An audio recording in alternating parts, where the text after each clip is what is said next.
Hello, everyone. I'm Chester44, also known as Fly, and welcome to this Let's Play of Pillars of Eternity. Last episode, we went and cleared out Cragholt and killed Console Hot in there. Got some really powerful spells, truth be told. Or at least one very powerful spell that is really good. And now, everything is done on the side quest thing that we can do. We've been everywhere. We've done all the DLC. We've taken care of every side quest. All we have to do now is head into Twin Elms and continue with the main story, and we're probably going to get distracted by side quests that are present there. So we got our team, because 1, 2, 3, you 3 here, you've got side quests in there as well. You are a healer that I always take, and you... we went without you for a while. Let's have you back, Aloth. Come on, Aloth. Let's go to Hearthsong. Oh, yes. And we are also at max level. Mostly. I think one or two of the party members haven't actually leveled up. But we've reached max level, and I didn't realize it, and we have points we haven't used. Which is the most annoying part of it. Anyway. With all that done, hireling payday, that doesn't matter much. We have so much money, it just doesn't matter. Time for us to actually head into Hearthsong. Let's take a look. We'll take a look at this low... Trees could use more of Margaret's touch. You saying you want to burn this place? No, we're not going to burn the place to the ground. Okay. So we're going to take a look at this lower level down here first. Visit the Glenfathen Home and Celestial Sapling. We'll unlock these, and then we'll take a look down here. Then we'll come around to here, go up and take a look at this area here, and come around and go into the Passage of the Six last. Because I'm pretty sure that's the main continuation that we'd have to do. Fights are probably going to be relatively easy here, considering we're at max level. It did happen. The warriors saw the strange man break into Tir Evron. How could the Estremor intruder sneak over the grounds of Elm's Reach?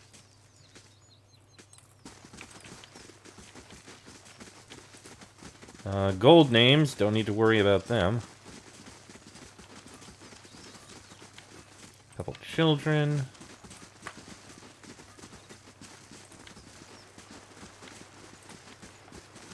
Not gonna be stealing things.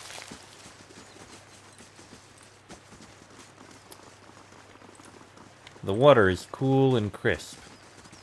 Merla, that Glenfathen witch sold me useless twigs and herbs.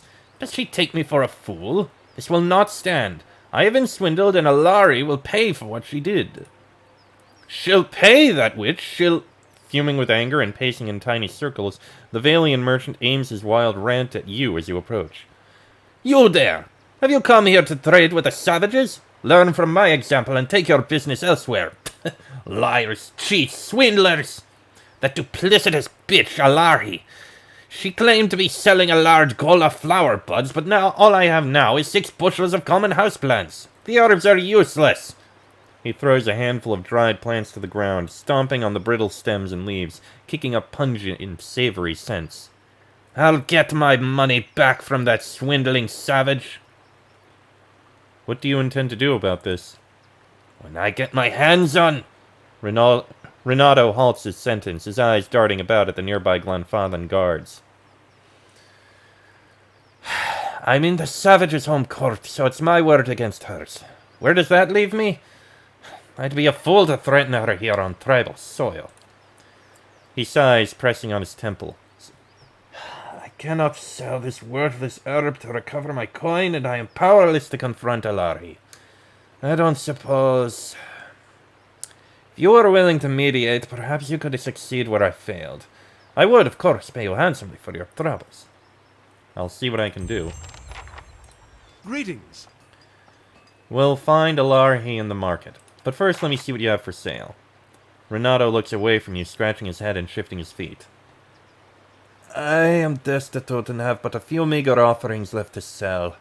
How dreadfully embarrassing. If I can recover my investment from Alarhi, I'll have funds to resupply my stores. Until then, you're welcome to look at what I still have in stock.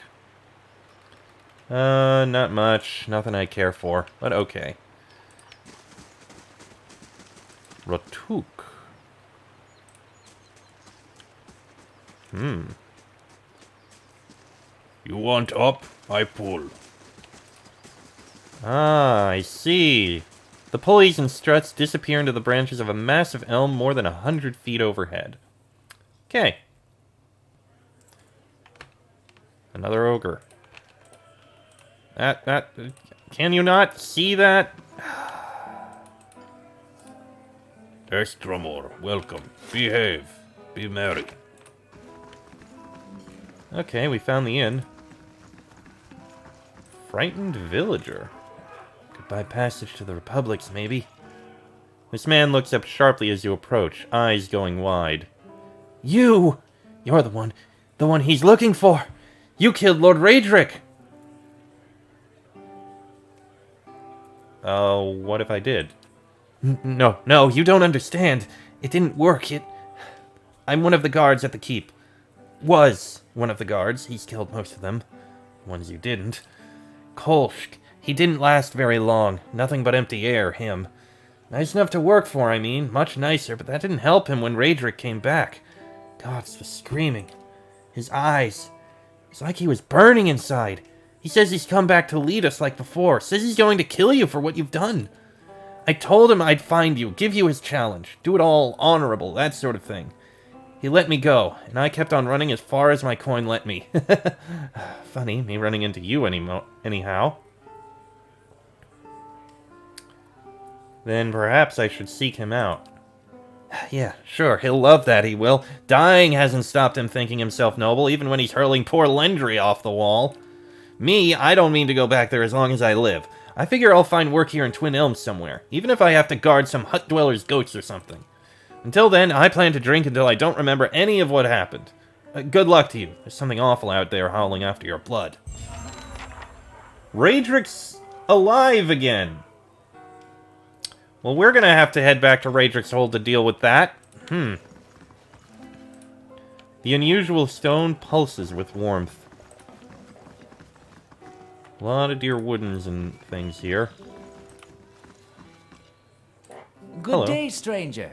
A middle-aged elven man stands behind the counter of the inn. He has a warm, open face and smiles pleasantly in greeting as you approach. Welcome, welcome. I'm always glad to see a new face. Take a seat where you like, my friend. It seems to me you've walked a long road. All are welcome here, and those with interesting stories most welcome of all.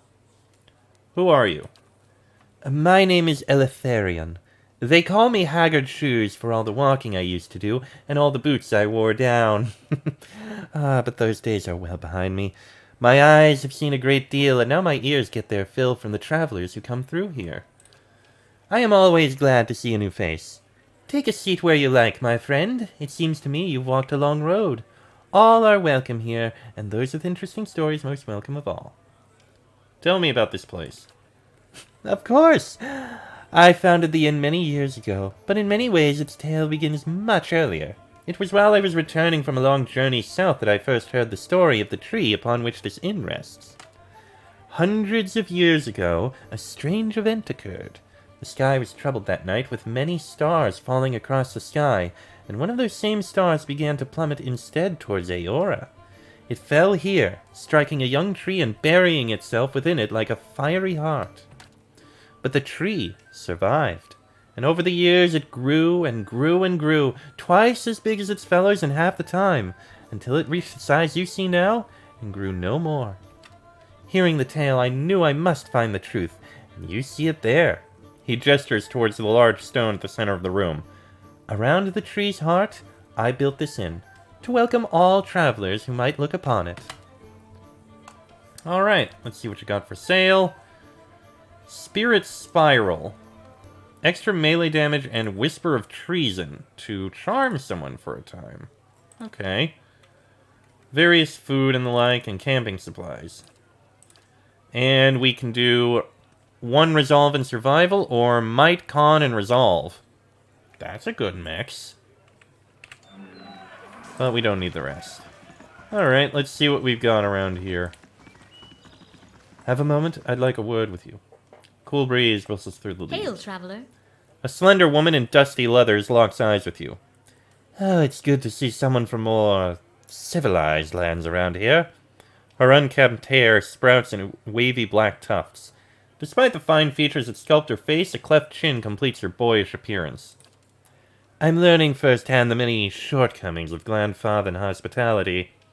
Her gloved hands come to rest on the pommel of a long estoc cinched low on her hip. I can almost forgive the hostility toward outsiders, but the temperate taverns and these watered-down drinks... inexcusable. I hope I don't seem too forward, but I need to help my friends, and you look like the right person for the job. A sly smile carves a dimple on her cheek. Which is to say, you're not Glanfathan, making you the closest thing I've got to an ally in this paranoid land. And allies, well, they help each other, do they not? First things first, who are you? The woman pats the dust off of her leggings and gives you an exaggerated curtsy. Oh, where did I leave my ambassadorial manners? I am Gwyneth. Pleasure to meet you. She lifts an eyebrow with a blushing smirk. For the time being, though, I'm just another Estremor minding her own business. What do you need? My friends have drawn some unwanted attention. Gwyneth looks to both sides, scanning for uninvited visitors. Glanfathan scouts, and not just any mob of local zealots, the Fangs. The Fangs are a brutal, relentless bunch, eager to make an example of troublesome outsiders. As for why I need your help, I need someone to warn the expedition that trouble is coming, and I need someone ready to fight if it comes to that. She taps her hand on the pommel of her estoc. With any luck, we'll reach my friends before the Fangs do. But if not, the Fangs have a reputation to uphold, so this might require spilling blood. Why aren't you with the rest of your friends? Why not warn them yourself? Her posture stiffens at the question. It was my turn to handle Far Patrol. I spotted the Fangs on my trek back to camp. I knew that rejoining the main group would risk leading the enemy right back to the expedition. I know the woods, and I know how to stay quiet, but I didn't want to stake my friends' lives on my ability to sneak past expert hunters like the Fangs. If they noticed me warning my friends, we'd have been overrun. Gwyneth tilts her head to the side and points to you with a grin. But if they notice me and some reinforcements, like, say, you, well, at least then we can scare them off or put up a good fight.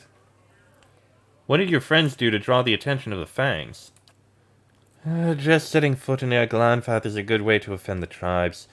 I don't know how they picked up on our trail. I suspect one of our newer scouts didn't cover his tracks well enough. When I spotted the Fangs, they were retracing a path the expedition had taken days before. Tell me more about your expedition. I'd like to think we're on a mission of reclamation. It is said that our armies left behind many valuables in their hasty retreat from Glanfath at the end of the War of the Black Trees. So the way I see it, we're simply gathering up what our ancestors left behind. I doubt the Glanfathans agree with me on this.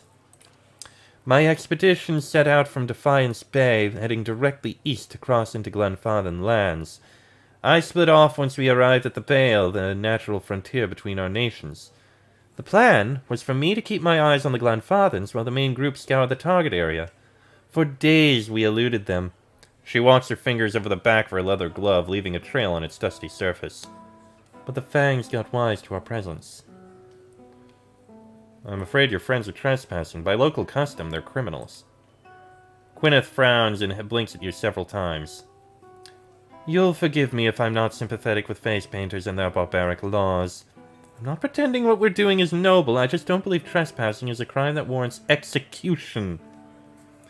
I'll help you warn the expedition. Gwyneth smiles with an overt display of dimples. Excellent! I knew I could count on you. Assuming the Fangs didn't already get them, my friends should now be at or around the Pilgrim's Trail in the Northweald. The plan was to camp along a trail leading to a temple of Hylia. Find my comrades, warn them the Fangs are coming, and help them clear out of the forest. I'll head out first on my own to see if I can't lead the Fangs astray and buy us some time. She pulls her estoc a few inches out of its scabbard and cracks a smile. If the gods smile on us, we won't have to draw steel. Should it come to that, I'm glad you're on our side. Alright, we'll see what we can do. That's a gold name, that one is not. Okay, you can unlock that. That's settled. The bed rocks with a gentle swaying of the tree. She has nothing to say, despite having a name, which is unusual, I think. Okay, one other thing to look at up here.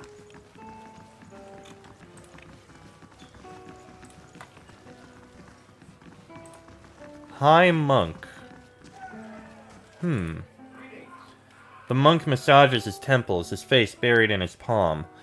As you approach, he looks up. This room needs a proper door.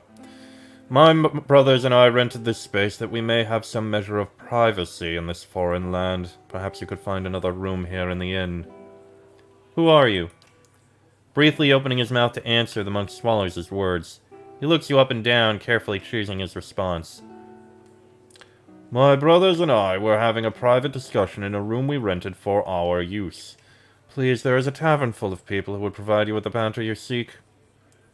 What brings your order to this place? We travel where the teachings take us, not that it is any of your business. I met another monk in robes like your own. He died of his wounds right as I found him. The monk's eyes widen. His fists curl in a crackling barrage of popping joints. Robes like ours, you say? Was he carrying anything? Did he tell you anything? Hand you anything? Please, we've been waiting for another of our order to meet us here, and if you found him...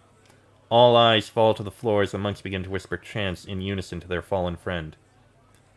He gave me this missive. Hand me that! The monk exclaims as he snatches the missive from your grasp. Almost immediately, his face turns red. Please, this is of great importance. Breaking the seal as the monk unrolls the handwritten scroll contained within and quickly reads the message, his lips breathlessly mouthing the text. He turns to address his brothers. My brethren, the arch-martyr has sent word. At long last, we now have what we need. Thank you, stranger, the monk says, folding his hands in front of him as he bows deeply. Your honest soul is to be applauded. I admit I was surprised. When you handed me the message, I expected the seals to be broken. The monk turns red, his face smiling for the first time. I am glad to see common decency is not yet lost from this world. He reaches into the folds of his robes. Here, your honesty must be rewarded. Oh, thank you very much. Oh, we gained an item. We have Alia Brachia, a unique small shield. Ranged grazes are reflected back. Interesting. Not going to be using it anytime soon. Okay. Seems to be everything here. Taxes collected. Let's head on out of here and explore a little more. We have that ability. Not only do we have the ability, we also have the time.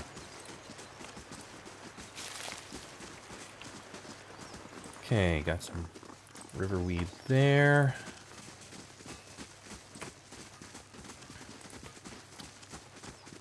One moment. Sorry about that.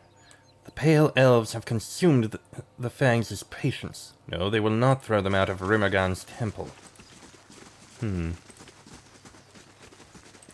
Oh, we need a key to get into there, interestingly enough. Old ruins that appear to have been taken over. Oh, something we can loot there.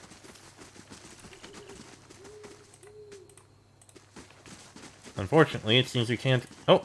The stones have been worn smooth by centuries of wind and rain. Apparently we can loot this. Lockpicks. Okay. Oh! The guard places his spear between you and the path that leads beyond the gates. Still, Estremor. The rest of the city is forbidden except by order of one of the Anamfada. Trespassing in Twin Elms is punishable by death. How do I get permission from one of the Anamfada? He grudgingly points to a long hut in the middle of the district. You can always find one of the Anamfada in the Passage of the Six. Perhaps Anamenfath Brethel would listen if she can tolerate your barbaric language. Alright. We'll just have to do that, I guess.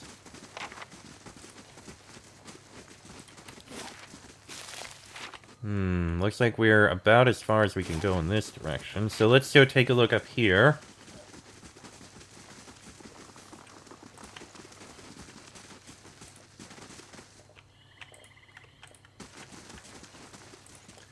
Despite its apparently crude construction, the angles of the solid roof are perfectly symmetrical.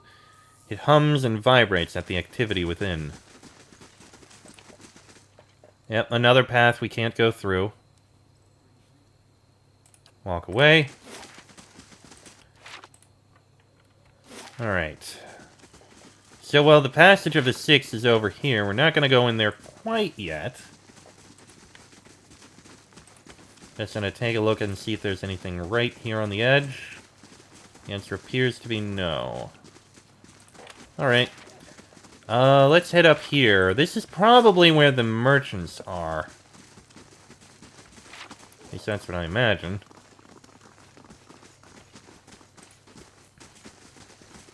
No, Seamock's hearth will not have warmth for the foster child. Watch your words. Seamock is an Anamfath. Still your hearts, sisters. Urhadam's child is safe with him. The pedestal's shadow creeps along the dais. We can go into this building. Lensi. Seeds and husks have been scattered across the floor. The edge of the shelf is daubed with bird lime. Bird lime? Hail, Estremor. Welcome to my home, Estremor. I am Lensi, healer and guide. What brings you here? Tell me about yourself. The locals have called me a wise woman. A term of respect, I'm sure, but it makes me feel my years. I'm an herbalist and healer. I spend most of my time caring for the ill, helping with the delivery of children, and making remedies for those in pain. I like your songbird. Does it have a name? Well, he does, but I ought not to have let my friend's daughter name him. The name is rather long and silly. The short version is Beaker. The next bird I have will be named after an Anamfath. I should be going. Okay, interesting. I imagine that's probably connected to some other quest we'll be dealing with at some point in the future, but that has nothing to do with anything right now. For now, we're still doing some exploration. Obviously, we can't go up there. We've got another house here.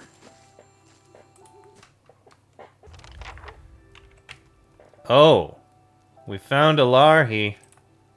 Spread across a lumpy pallet of straw, the hide blankets are surprisingly soft. The dried herbs crunch between your fingers, giving off a sweet floral aroma. An old elven woman stands tall and proud, surrounded by Glanfathan warriors that study your every move. You speak on Renato's behalf, I presume.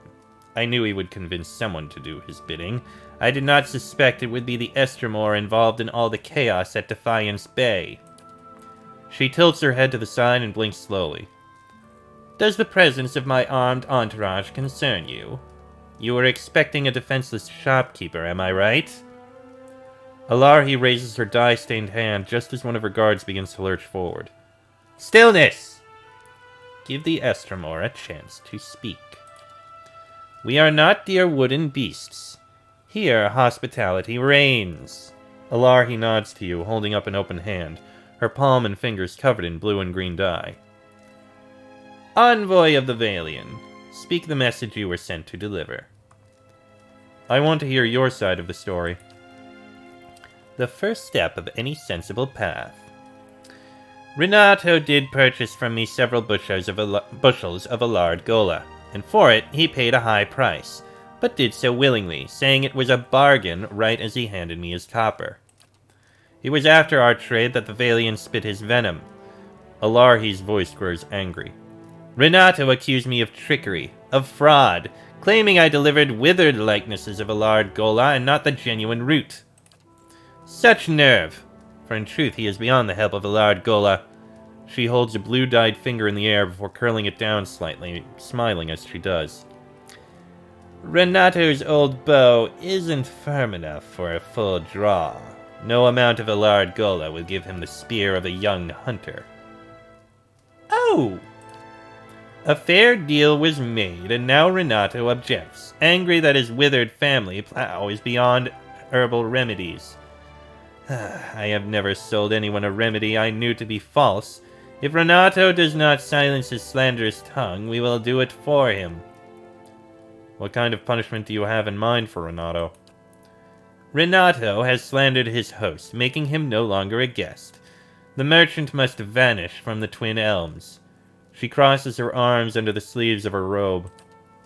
But Glenfathan hospitality must be observed, always. He is to be given a chance to leave on his feet before he bleeds on his back. Deliver, in our name, a warning. Tell Renato that if he does not leave, he will be accused of conspiring to pilfer Anguithan relics from our lands. He won't risk a trial by the Council of Anamfaba. Alarhi draws a small wooden cage from the folds of her robes. If he won't listen, tell him that his faulty member will end in a cage just like this black beetle. Food for our birds. The reputation of your tribe is tied to your actions. Is that how you want future trading partners to remember your kin? The Glenfathans look at each other, faces alight with disagreement. A murmur of voices rises around the dwelling's hearth until Alarhi, eyes shut tight, stomps on the ground with force. Enough! Stillness.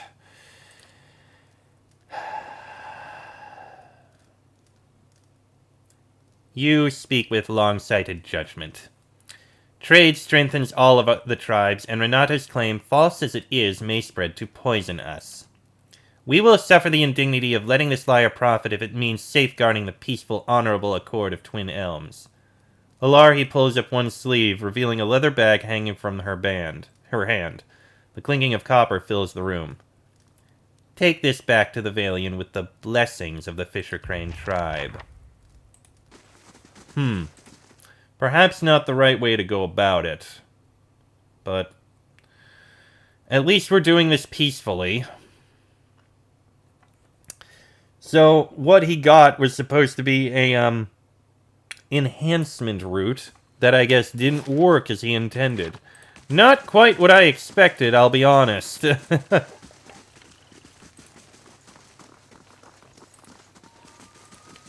Tribeswoman's orange tabby cat. The tabby cat snaps out of its placid stupor as you approach. It opens its eyes wide, following your every step before trying to your side to rub against your leg. And now we have an orange tabby cat. This fluffy orange tabby cat looks alertly about the room, tail twitching. It wears a small collar upon which is inscribed the name Pumpkin in careful letters. Huh. But I think we have, like, the best pet we can have, because the pet we have can actually do something. Okay, let's keep looking. Hearthsong Market. Ah, we found the market. Well, you know what? We'll go take a look at the market soon. The rains have run their course, and trade has returned. And with it, Tamra's impatience. Alright, tell you what. Let's go and turn this in. And then I'll be ending the episode. Okay, first things first. Head down this way. He was over here. No, he was right in front of the inn. Excuse me.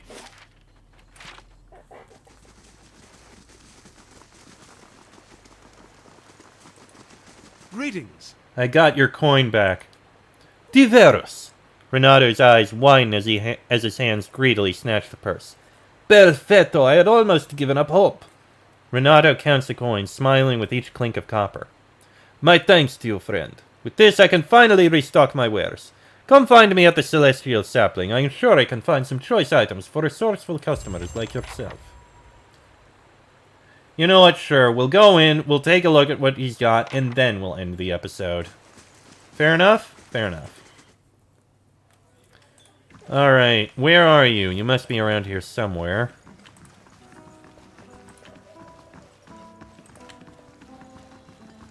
There you are, Renato. So what have you got? traps. He has a lot of traps.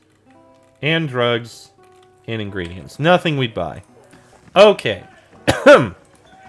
Well, with that done, I'm going to go ahead and end this episode here. Next episode, we're going to head over to the market, see what they have in there, and then head into the central building and see if we can organize a way that we can get into the rest of the city. But that'll be in the next episode. So, until then, I am Chester44, also known as Phalai. That is Laniara, Palagina, Haravius, Durance, Aloth, and Sagani. This has been a Let's Play of Pillars of Eternity, and I shall see you all next time.